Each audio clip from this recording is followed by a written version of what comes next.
Begin मी थांबतो तोपर्यंत काही प्रॉब्लेम नाही, आपल्याला वेळेत वेळ ना. सुनो, रेडियस ऑफ गायरेशन है ना एक कॉन्सेप्ट है जो रोटेशनल मोशन को इजी करने के लिए बनाया गया है. रेडियस ऑफ गायरेशन एक कॉन्सेप्ट है जो रोटेशनल मोशन को इजी करने के लिए बनाया गया. इसका है ना प्रॉपर एक डेफिनेशन नहीं है, बट आता है एग्जाम में, स्टेट और define the radius of gyration. Radius of gyration का यूज करके हम किसी भी बॉडी की मूवमेंट ऑफ इनर्शिया में बहुत सारे इम्प्लीमेंटेशन कर सकते हैं. अभी बताऊंगा मैं. अभी अपने यूनिफॉर्म डिस्क का अपने मूवमेंट ऑफ इनर्शिया निकाला ना, कितना है movement of inertia of uniform disc?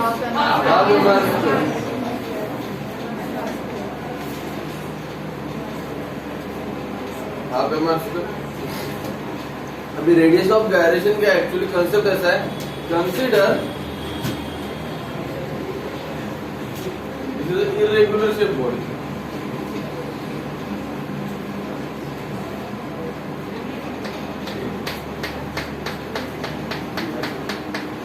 irregular shape body है, ठीक है.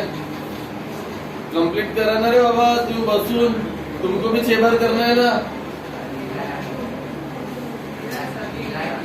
लिहिला तुम्ही उद्या पुन्हा नंतर, ठीक है. उभे राहून अटेंड करा. तो ये रेगुलर शेप बॉडी है, ठीक है. अगर इसका एक्स ऑफ रोटेशन ले लो और इसको रोटेट करो तब इसका मूवमेंट ऑफ इनर्शिया निकलेंगे. आज बोलिए हमारे. अब ये पूरे बॉडी को हम लोग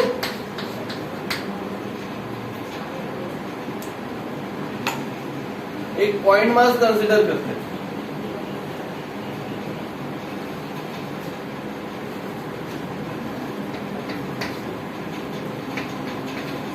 पूरे बॉडी को क्या कर रहे हैं, एक पॉइंट मास. और अभी ये पॉइंट मास अलोंग एक एक्सिस रोटेट होगा.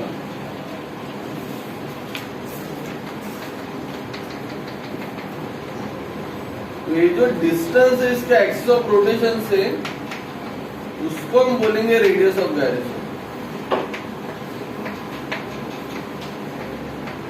Are you getting this point? And that point mass having so moment of inertia I is nothing but the mk square. Therefore k square is equal to I by m. Therefore k is equal to under root I by m.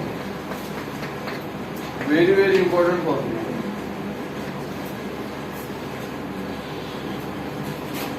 So radius of gyration is nothing but the distance from the axis of rotation and the point mass of whole mass of body. ये body का ये point mass है. Point mass consider as a point mass, and that point mass is rotating about an axis. So k is the radius of gyration. So what is the unit of k?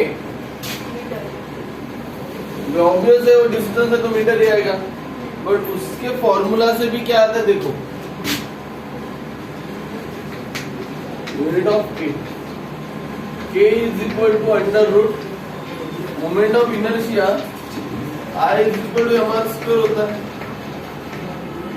m means mass, kg, r means distance, meter square, kg meter square. So kg meter square upon the mass kg. K is equal to under root root cancel, root square cancel. समझ में आया क्या? So unit of K is meter. Is there any problem? यही radius of gyration. एक पूरे मास को एक point mass consider करो, एंड वो पॉइंट मास एक एक्सिस पे बोला रोटेट होगा, रिवॉल्व होगा. सो वो पॉइंट मास, वो एक्सिस ऑफ रोटेशन, इनमें का डिस्टेंस होता है रेडियस ऑफ गायरेशन. अगर मैं बोलूं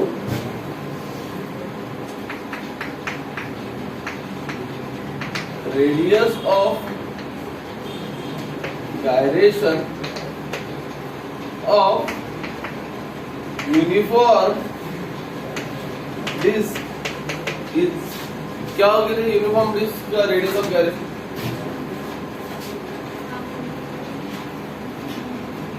एंट्रेंस वाले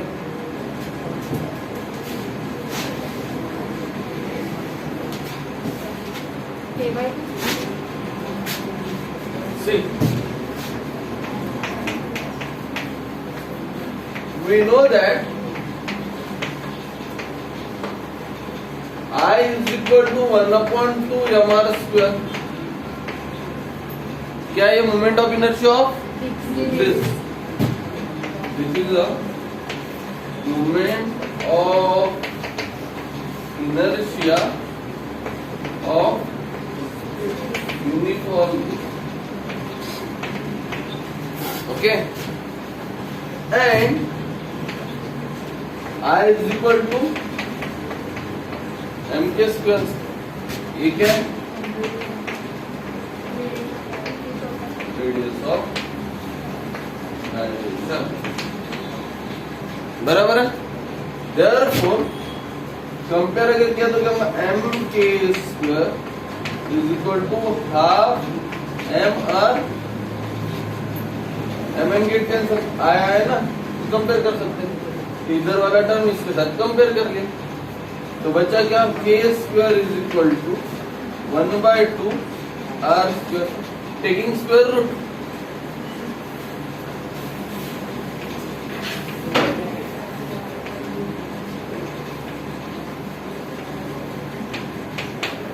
Therefore k is equal to 1/√2r। तो क्या बोले थे, क्या नहीं, पहले तो आंसर दिया था ना, क्या ही कर लोगे तुम, मेरे को समझ में नहीं आ रहा है।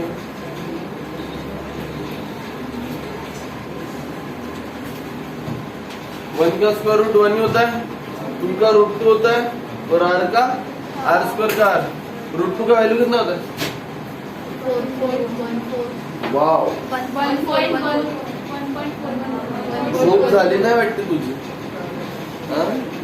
रूट 2 का वैल्यू 4 पॉइंट आणि डबल 1.414, रूट 3 का 1.79।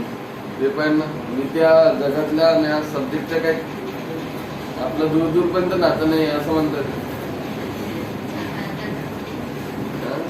अपने कुछ आंसर का लेना नहीं, लिखो बट से फोटो काढून टाकतो।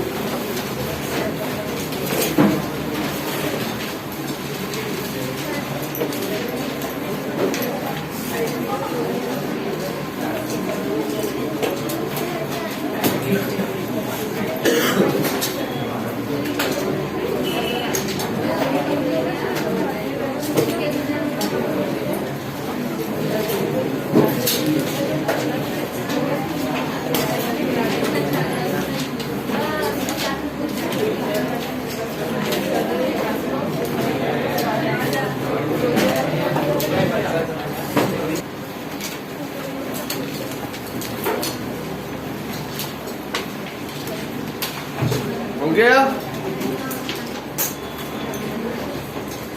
सर, पेन फैन लो।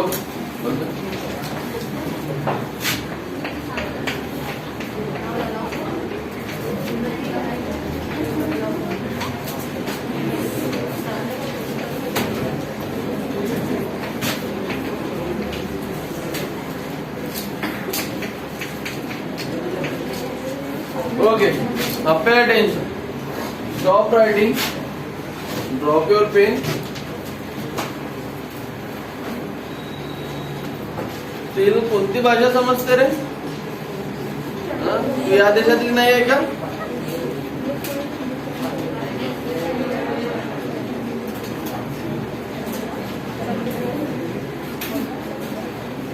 ओके,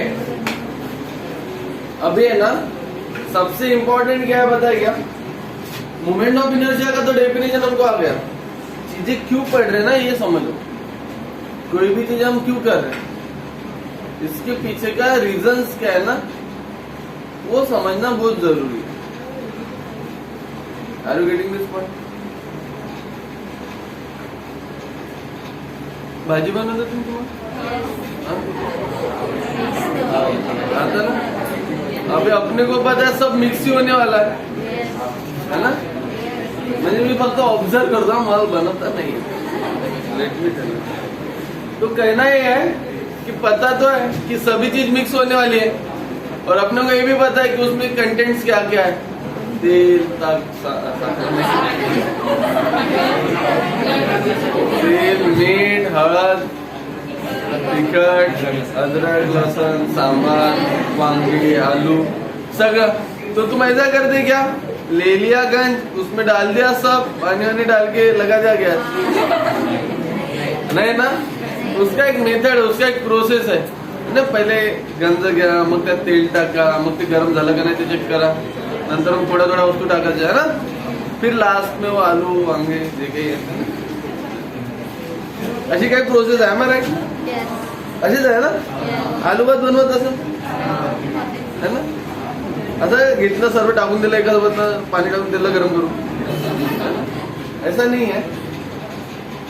मीन्स कहना ये बताने के पीछे का रीजन ये है कि you have to follow some process, है ना? और हर एक का एक मेथड है। अभी मोमेंट ऑफ इनर्शिया निकालना है, मोमेंट ऑफ इनर्शिया निकालना है, बट रेगुलरली शेप बॉडीज का निकालना है। जैसे फॉर एग्जांपल अभी रिंग ही ले लो, ठीक है? रिंग, अरे रिंग का मोमेंट ऑफ इनर्शिया कितने एंगल से और कितने अलग अलग तरीके से निकल सकते हैं? देखो, पासिंग थ्रू सेंटर, बराबर है? पासिंग थ्रू सेंटर हो गया, पासिंग थ्रू डायमीटर, बराबर है? देन रिंग है tangent perpendicular to the ring, बराबर है? Tangent parallel to the ring. Are you getting this point? ऐसा भी घूम सकता है ना?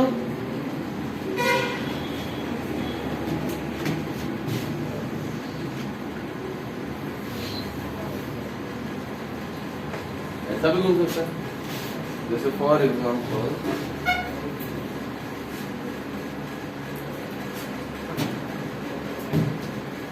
स्केल लेकर बड़ा,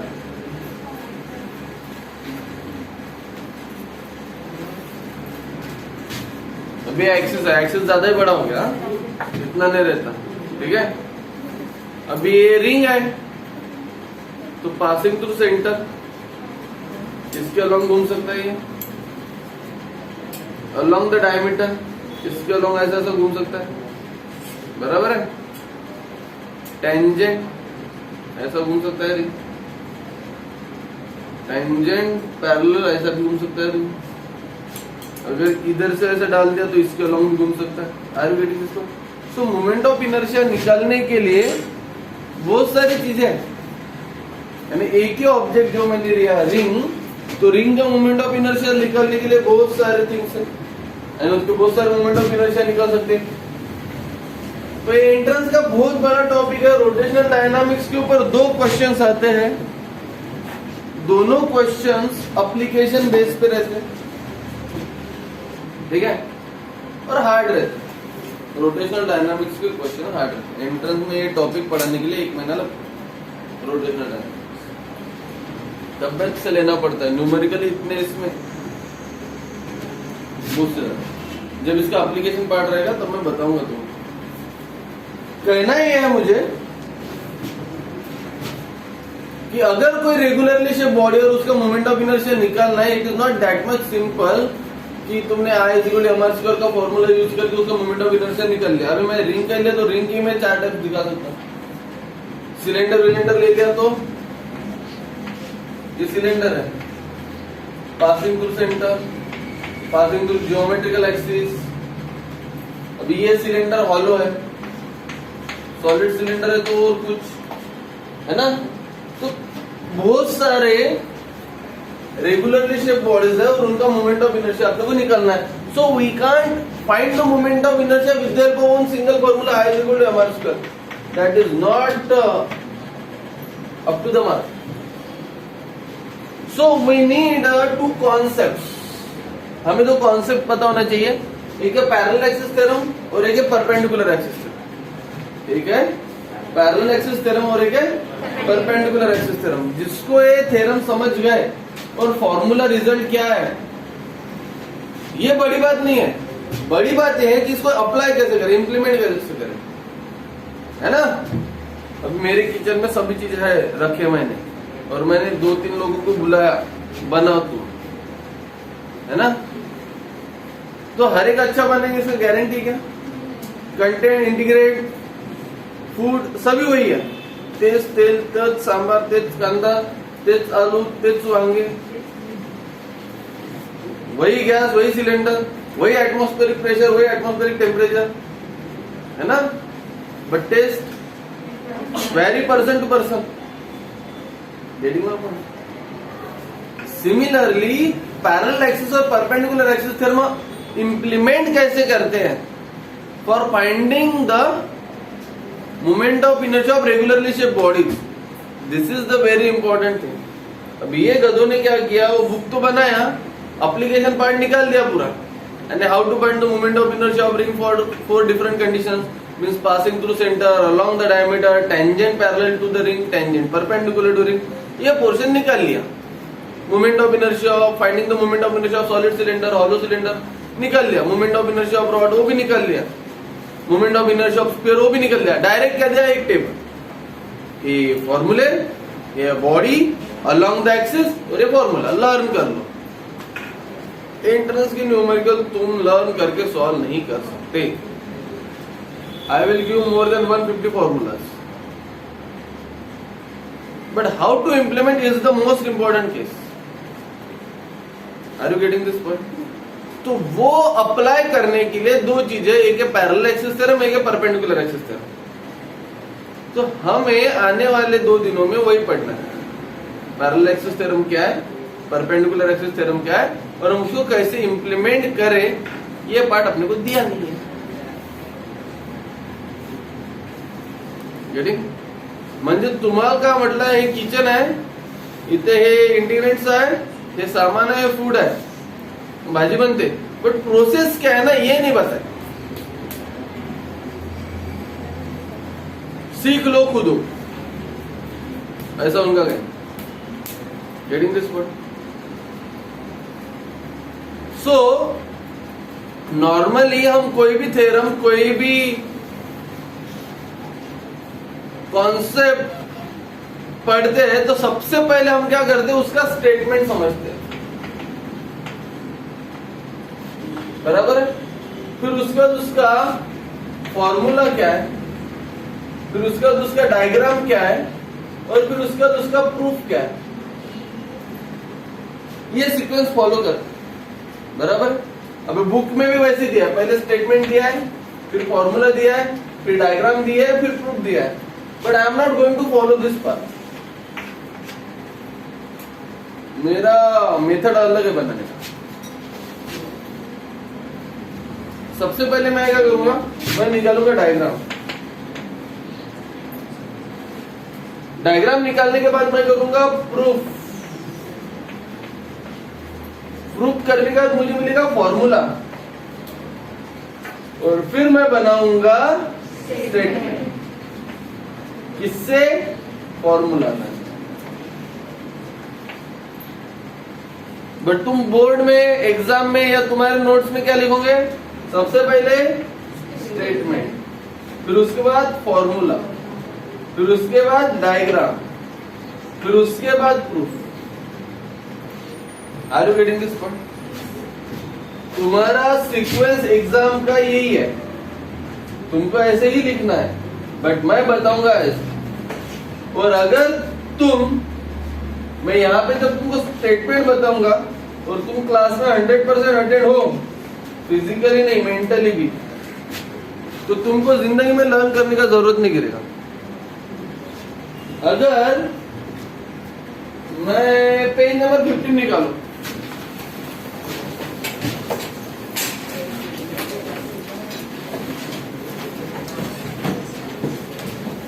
निकाले, राइट हैंड साइड पे यूज योर ब्रेन पावर, जो कि है नहीं अपने पास, उसके ऊपर है ना 4-5 लाइन है. It state that the moment of inertia, दिख रहा है क्या, 2 एक्सिस mh², वहां तक दिख रहा है. अगर मैं तुमको कितनी लाइन से 1 2 3 4 5 6 साढ़े छह 7 लाइन का स्टेटमेंट है वो, अगर वो स्टेटमेंट लर्न करने के लिए बोल दूं अभी, तो कितने देर में मुझे लर्न दे सकते हैं? पक्का दू क्या 5 मिनट? 5 मिनट में लर्न दे सकते क्या? और मैं बोलूं तुमको लर्न ही नहीं करना पड़े तो? लर्न ही नहीं करना पड़ेगा, तुम खुद होके लिख पाओगे. जब मेरा प्रूफ हो जाएगा ना, ये पोर्शन जब मेरा प्रूफ हो जाएगा, जब मैं फॉर्मूला निकालने के बाद उसका स्टेटमेंट डिजाइन करूंगा, तो तुमको लर्न ही नहीं करना पड़ेगा, ऐसे ही लर्न हो जाएगा क्लास में, और कभी भूलोगे भी नहीं. सिर्फ तुमको फॉर्मूला याद आना चाहिए, दैट्स इट. देन इसके बदले मेरे को क्या मिलेगा? मैंने तो इतना मेहनत किया. हाँ?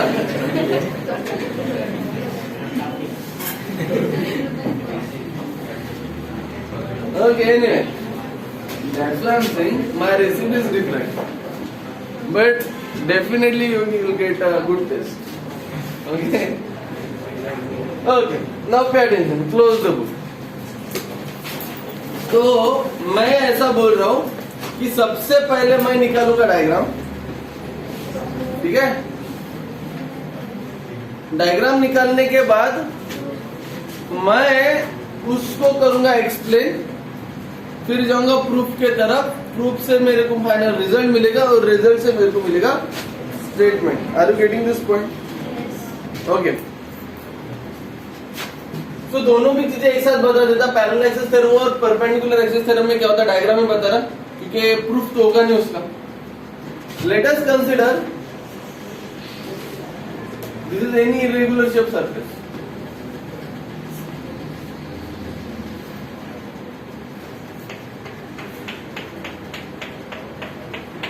कोई इरेगुलर शेप सरफेस है. ओके. और ये irregular shape surface along 2 axis है इसमें. एक है ये एक्सिस,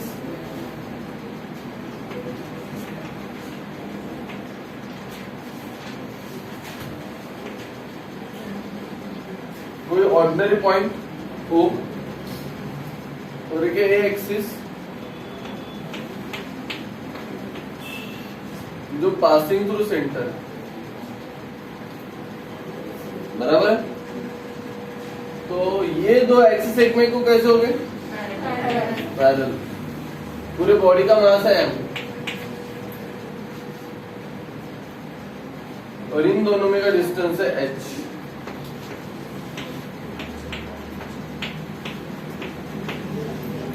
गेटिंग माय पॉइंट? तो इसके लिए मुझे प्रूफ करना है. ठीक है.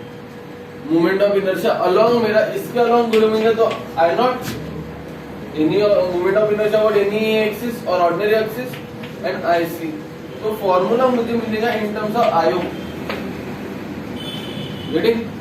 और ये मेरा कोई इरेगुलर शेप बॉडी है.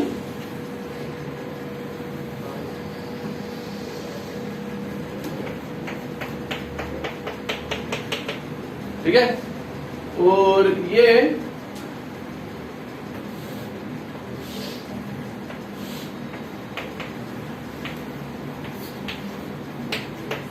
x y z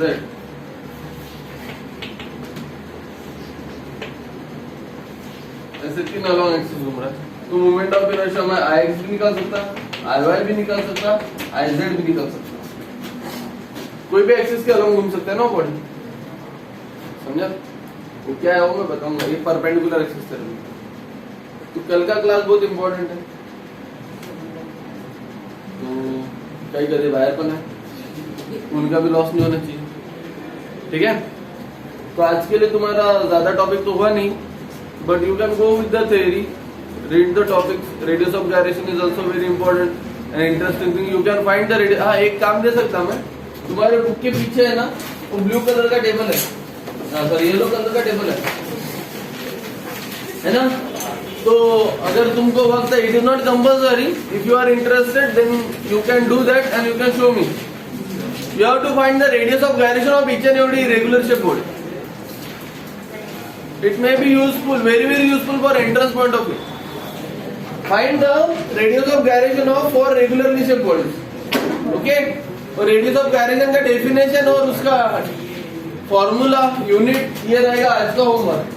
Are you getting this point? So do it. That's it for the day.